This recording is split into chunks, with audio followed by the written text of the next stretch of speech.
preparing for this sermon, I was reminded, of course, of one of my favorite Chicago movies, The Fugitive.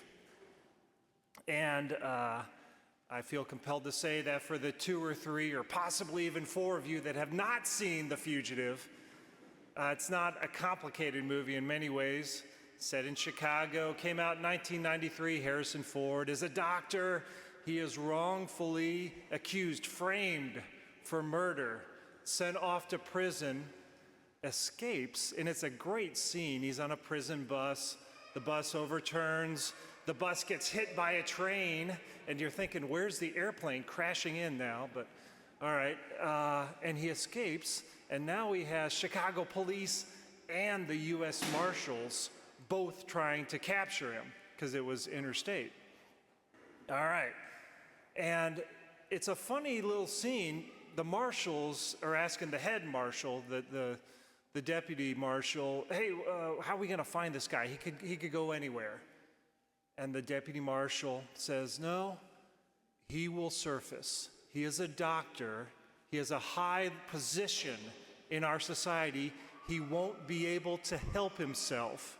He will try and attain or reattain what he rightfully sees as his position in society. All we got to do is wait, and he will essentially resurface and come to us. It's like, all right, that's interesting. And it works. Now, in a different way than you're thinking, because our fugitive, no longer a doctor, is actually a little more clever than that. He's searching for the person who framed him, and it's famously a one-armed man. There was actually a struggle that evening that the murder took place. We know that it's a one-armed man, no hand, fake hand. So he disguises himself, our doctor, our fugitive does, as a janitor. And as a janitor, sneaks into Cook County Hospital and goes to the rehabilitation center and downloads the list of one-armed men in Chicago. Brilliant move. Now here's the problem. He's got the list, tucks it into his janitor outfit, walks out the door, and is confronted with chaos in the emergency room. There's been a big wreck, patients lining the walls, hurried attending doctors scrambling around, barely have time to look at x-rays before they gotta go to the next one. The head ER doctor says, hey, you plain-looking guy, to Harrison Ford, in the janitor outfit, help us out, take this guy up to observation room 2, he can wait. On the way up, of course, he's a doctor. He looks at the x-rays. The attending ER doctor sees him do this, all right, looks at the x-rays, looks again, doesn't go to the waiting room, takes a right, goes over to the elevators, and his doctor persona breaks through. And he says, hold that elevator. Please hold that elevator, would you please? All right. On the way up, kind of does a quick examination. Okay, so it hurts here, not here, but okay, right here, right? The little patient, a little boy, says, yeah, right there. Takes the form, lines out the diagnosis, writes in a new one. And I remember seeing this movie in 1993. At this next point, the whole audience started cheering because there was he lines out the doctor's name and just goes like that, and scribbles in something and puts it down. Everyone laughs and cheers. Goes up not to the waiting room, but to the surgical center and shows it to the doctor. Puts on his humble demeanor again. Says, "Here, they sent me up here. Something about this," and kind of points right there where his new diagnosis is. The doctor looks at it and says, "We're going to do this right away." They take him into surgery and save his life. Now, unfortunately for our fugitive, the ER doctor checks up on this, determines that this patient didn't go to waiting but went up to surgery, almost catches our fugitive, and the next scene, she's being questioned by the U.S. Marshals, who are now again hot on the trail of our fugitive. And she's explaining, well, no, actually, he saved his life. And there's this real thoughtful look on the U.S. Marshal's face, and you can see that it's for the first time he's reevaluating his impression of this fugitive doctor. Maybe it's not just trying to reattain his rightful position in society. Maybe being a doctor is something a little more. Maybe this guy, and what's he doing here anyways? And just then they see a one-armed man walking past into the rehab center and they kind of follow him. Yeah, maybe something else is going on. Okay, now keep that long, short story scene in mind as I talk about names and actions, because that's what today is about, names and actions. And there's a whole slew of names that we go through. You know, serpent, the most cunning of the animals, forced in the end to crawl on its belly forever. And, you know, I'm with you. I'm kind of brings to mind Clarence Darrow's analysis of this, which is, how did the serpent go before that? All right. We'll leave that to the side. There's a lot of names here. Names are important. They were important to the Jewish people. They helped define who you were, and if you knew someone's name, it seemed to give you a certain power over them. So for instance, the Jews, they inherited this Canaanite pantheon of gods headed up by Baal. You know, that's the general name for Lord or God. And the God of gods, the Lord of the lords, was Baal Zebul, the God of gods. You could also translate it as the Lord who flies. And it was this idea of kind of a cross between Zeus and Thor. You know, the storm god, the God of thunder and lightning. The Jews, to make fun of these false gods, renamed Baal Zebul as Baal Zebub, not the Lord who flies, but the Lord of the flies. Clever of them. And that's where we get to, in today's reading, this idea of Baal Zebul, the Lord who flies, the Lord of the flies, that is. And if the Lord of the flies is divided against himself, who can be with him? Don't get wrapped around the axle about Baal Zebul and Satan. The Jews of this time were really into demonology. The Satan kind of would have been a general term for enemy for them, all right? And there were a lot of demons out there, all doing malevolent work. If you could find out their names, and I had an Old Testament professor that made a little study of this, found hundreds of them in various ancient Jewish writings. You were powerful indeed. Names were important. But so were actions. And these actions also tell us who we are and what we do. And the second thing that I'd like to talk to you about is not just the action, but how Jesus describes it. Jesus says, if Beelzebub is divided against himself, if he acts against himself, if his actions are that screwed up, how can he survive? If demon is acting against demon, their house will fall. Now, I thought on reading this at first, hey, good call. And then I thought, after I'd been in the Navy for a while and I had a little bit more of a tactical sense to me, actually it's called the long game, or deliberately taking a small loss in order to gain a larger one later on. A small sacrifice to win the battle. This happens all the time. And then the third thing I thought was, no, Jesus is right. You can't ask a demon, a Beelzebub, a Satan, an enemy like that to do a noble, self-sacrificing deed, to take one for the team, as we call it. That is not in their essence. That is not in their makeup. Jesus knew this. He said that's not how they operate.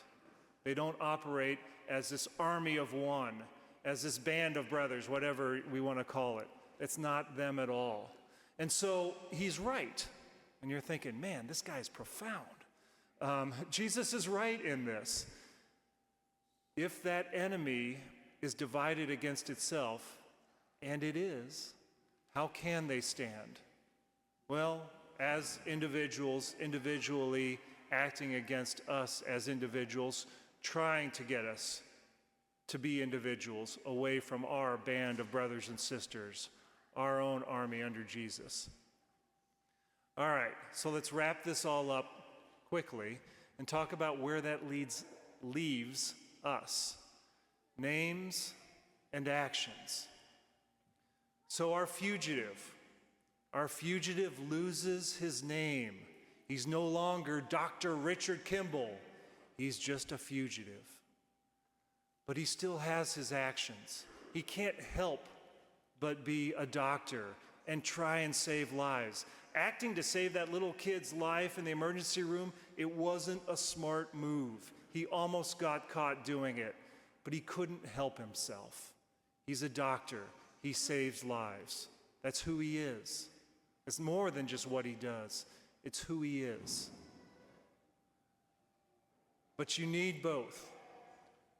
If you're picturing kind of a 4x4 matrix of calls himself and acts like it, yeah, there are those who call themselves something but don't act like it. And Jesus actually is pretty harsh about that. He's pretty harsh about those Pharisees and Sadducees, and he wasn't enemies of all Pharisees and Sadducees. There were good Pharisees. Simon the Pharisee ate dinner at his house. Nicodemus the Sadducee, a secret follower of Jesus. Okay, they had the name in general, these Pharisees and Sadducees, but too often they didn't have the action. They were interested in the trappings of power, their place in society, lengthen their phylacteries and the tassels on their robes, that kind of thing. They love salutations in places of honor at dinners. Jesus is kind of hard against those who have the title but not the action. But there's also the idea of those who have the action but are a little bit ashamed of the title. And I think that we Americans kind of fall into this. I know that I do. If people ask me, what do you do? I say, well, I work at Loyola Academy.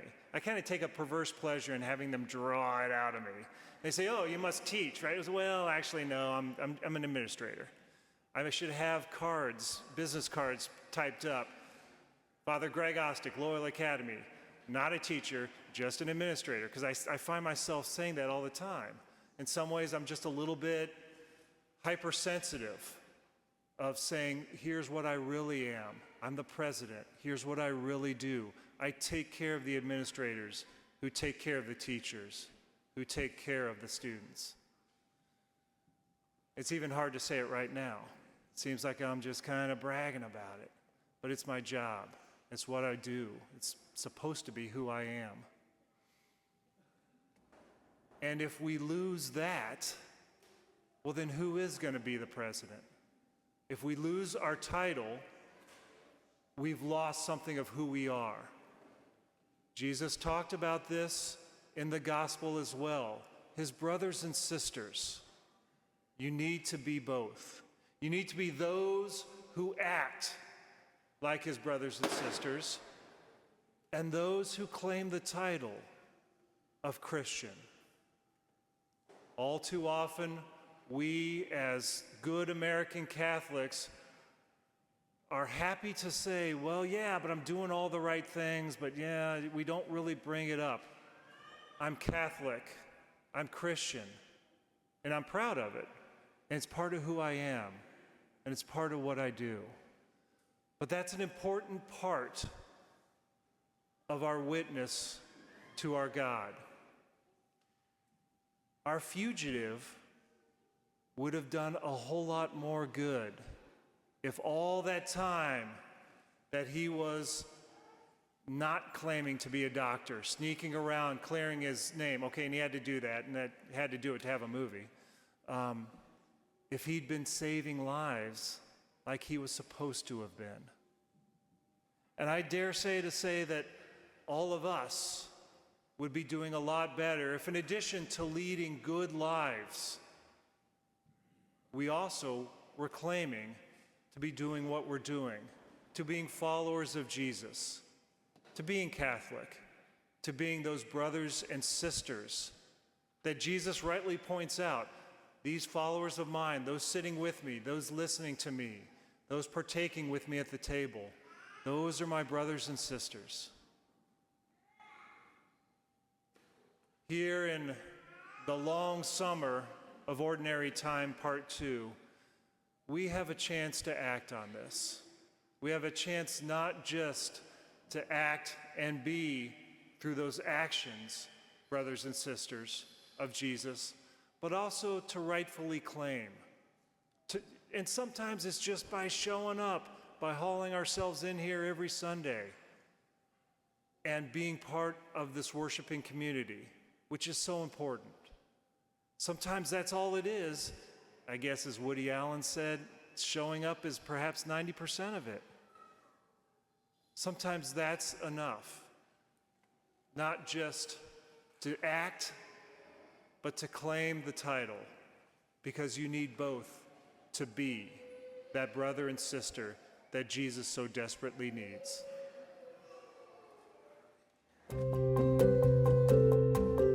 Thank you for participating in the digital liturgy today. The digital ministry touches the lives of many people, as does almost 80 other ministries here at OLPH.